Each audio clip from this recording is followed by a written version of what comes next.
itong isda nga ito. Ito.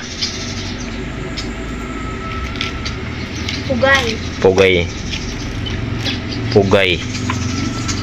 Yan, ito mga mulmol. Pinadanggit ng isda yung ano, dilis. Ito ay puspadi. Yan, yung mga kanuping. Ito mulmol. Yan.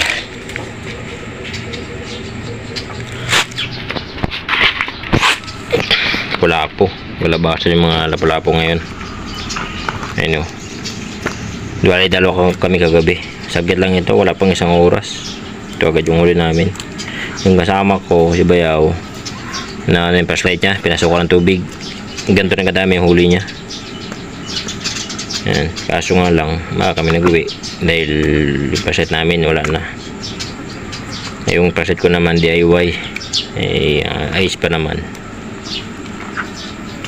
Yan yung puro lapu-lapu. Yan. Ito lapu-lapu, ibang klaseng lapu-lapu. Ito lapu-lapu din. Halos lamang nito puro lapu-lapu. Surahan. So medyo maliit. Ito tunong. Yan. Gawin natin ito paksiw.